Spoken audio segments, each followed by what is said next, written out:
Hello friends, welcome to Indo's Kitchen and Vlogs. இன்னைக்கு நம்ம வீடியோல சிக்கன் கீமா ஃப்ராங்கி தான் எப்படி செய்யறதுன்னு பார்க்க போறோம். வாங்க फ्रेंड्स வீடியோக்குள்ள போலாம். ஃபர்ஸ்ட் ஒரு பவுல்ல ஒரு கப் மைதா மாவு எடுத்துக்கோங்க. அதே கப் அளவு கோதுமை மாவும் எடுத்துக்கலாம். மைதாலே பண்ணாலே வந்து நல்லா இருக்கும். ஆனா ரொம்ப சாஃப்ட்டா வரணும்ன்றதுக்காக நம்ம கோதுமை மாவும் எடுத்துக்கலாம். கொஞ்சமா salt, கொஞ்சமா எண்ணெய், வாட்டர் இதெல்லாம் ஆட் பண்ணி நல்லா வந்து மாவை பிசைஞ்சு வெச்சிருங்க. ஒரு 30 minutes வந்து மாவு நல்லா ஊறணும். 15 minutes கழிச்சு கொஞ்சம் ஆயில் ஆட் பண்ணி திரும்பவும் மாவை பிசைஞ்சிட்டு க்ளோஸ் பண்ணிடுங்க. சிக்கன் கீமாக்கு நம்ம போன்லெஸ் சிக்கன் தான் எடுத்துக்கணும். நான் ஒரு 200 grams எடுத்துர்க்கேன். அதை நல்லா க்ளீன் பண்ணி வெச்சிட்டேன். இப்போ நம்ம மாவு ஊறுற அந்த கேப்ல சிக்கன் கீமா ப்ரிப்பேர் பண்ணிடலாம். ஒரு பேன்ல ஆயில் ஆட் பண்ணிக்கோங்க. தக்காளி அரைச்சி போட போறோம். ஸோ அதனால முன்னாடியே தக்காளியை நல்லா வதக்கி வச்சுக்கலாம். பாருங்க நல்லா தக்காளி வதங்கிடுச்சு. இதை ஒரு பிளேட்ல ட்ரான்ஸ்ஃபர் பண்ணிக்கோங்க. நல்லா ஆறட்டும். மிக்ஸி ஜார்ல கொஞ்சமா ஆனியன், 2 பச்சை மிளகாய், உங்களுக்கு காரத்துக்கு ஏத்தப்ப நீங்க பச்சை மிளகாய் ஆட் பண்ணிக்கோங்க. 2 பீஸ் இஞ்சி, பூண்டு தோலோட போட்டோம் அப்படினா ரொம்ப வாசனையா இருக்கும். 1 டேபிள்ஸ்பூன் சோம்பும் ஆட் பண்ணிக்கலாம். கூட புதினா நம்ம அப்படியே போட்டு வதக்கிறத விட இந்த மாதிரி அரைச்சி போட்டோம் அப்படின்னா டேஸ்ட்டு ரொம்ப நல்லா கொடுக்கும். சிக்கனில் மசாலா நல்லா ஊறி டேஸ்ட்டு நல்லா வரும். அதனால் இந்த மாதிரி நம்ம அரைச்சி போட்டுக்கலாம். இஞ்சி பூண்டு விழுதோடவே நீங்கள் கொத்தமல்லி, புதினா இது எல்லாத்தையுமே அரைச்சிக்கலாம். இப்போ நம்ம சிக்கன் தாளிச்சிடலாம். கீமா ப்ரிப்பேர் பண்ணிடலாம். ஒரு பேனில் 2 ஆனியன் எடுத்து வச்சுருக்கேன் நான். ஸோ அந்த 2 ஆனியன் கட் பண்ணி கோல்டன் ப்ரௌன் கலரில் வர அளவுக்கு வதக்கிக்கோங்க.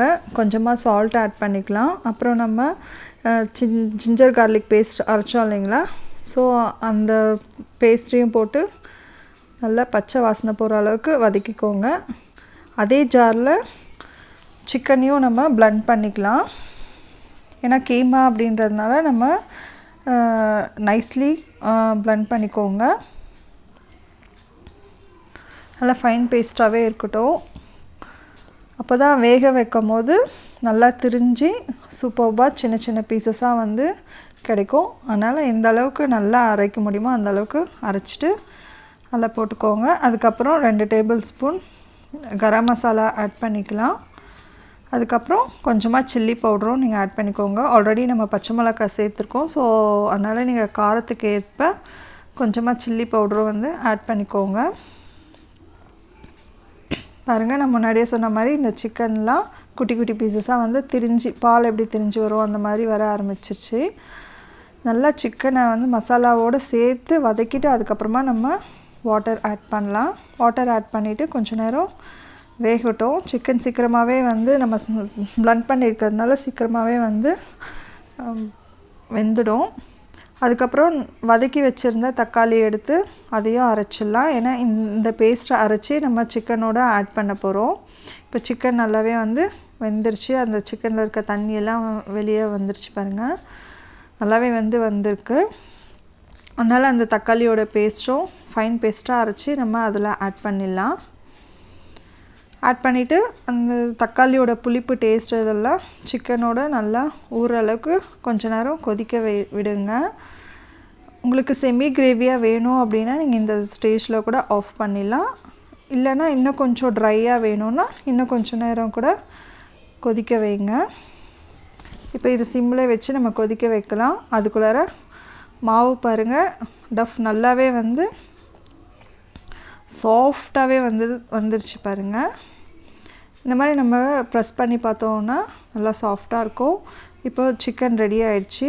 ஸ்டவ்வை நான் ஆஃப் பண்ணிட்டேன். எனக்கு கொஞ்சம் செமி கிரேவியாக தான் தேவைப்பட்டுச்சு. ஸோ அதனால் அந்த ஸ்டேஜில் நான் ஆஃப் பண்ணிட்டேன். சப்பாத்தி திரட்டுறது போல் ரொம்ப மெல்லிஸாக வந்து திரட்டிக்கோங்க. அதுக்கப்புறம் அதை பேனில் 2 சைடும் ஆயில் போட்டுட்டு 2 சைடும் நல்லா புசு புசுன்னு வர அளவுக்கு நம்ம திருப்பி திருப்பி போட்டுக்கலாம். பாருங்கள், இப்போது 2 சைட்லேயும் வந்து நம்ம வந்து 3/4 வந்து வெந்துடணும் சப்பாத்தி. சிம்மிலே வந்து வச்சு பண்ணிக்கோங்க. நம்ம தீ அதிகமாக வச்சிட்டோம் அப்படின்னா தீஞ்சு போயிடும். அதுக்கப்புறம் ஒரு முட்டை எடுத்து அதில் கொஞ்சமாக சால்ட் ஆட் பண்ணி பெப்பர் ஆட் பண்ணி இந்த சப்பாத்தி மேலேயே வந்து நீங்கள் ஸ்ப்ரெட் பண்ணி விட்டுருங்க. கொஞ்சம் ஜாஸ்தியாக ஸ்ப்ரெட் பண்ணதுனால வெளியெல்லாம் வந்துருச்சு. ஸோ இதை ஸ்ப்ரெட் பண்ணிவிடுங்க. நல்லா ஸ்ப்ரெட் பண்ணிவிட்டு 2 சைடும் நீங்கள் வந்து டர்ன் பண்ணி போட்டுட்டிங்க அப்படின்னா நல்லாவே வெந்துடும். இப்போது ஆம்லெட் போட்ட சைடு அந்த சிக்கன் கிரேவி, சிக்கன் இது எல்லாத்தையுமே வச்சு உங்களுக்கு சப்பாத்தி பீஸ் சைஸ்க்கு ஏற்ற அளவுக்கு நீங்கள் சிக்கன் கிரேவி வச்சுக்கோங்க. இல்லாட்டி அது வெளியில் வந்துடும் நம்ம ரோல் பண்ணும்போது. ஸோ இந்த மாதிரி ஸ்லோவாக வச்சு ரோல் பண்ணிக்கோங்க. சூடாக இருக்கிறதுனால ரோல் பண்ணுறதுக்கு கொஞ்சம் கஷ்டமாக இருந்தது. இந்த மாதிரி ரோல் பண்ணிவிட்டு நல்லா ப்ரெஸ் பண்ணி விட்டீங்க அப்படின்னா சூப்பர்பான ஃப்ரங்கி நம்ம வீட்டிலே செஞ்சு சாப்பிட்லாம். குழந்தைங்களுக்கும் பிடிக்கும். தேங்க்ஸ் ஃபார் வாட்சிங் ஃப்ரெண்ட்ஸ்.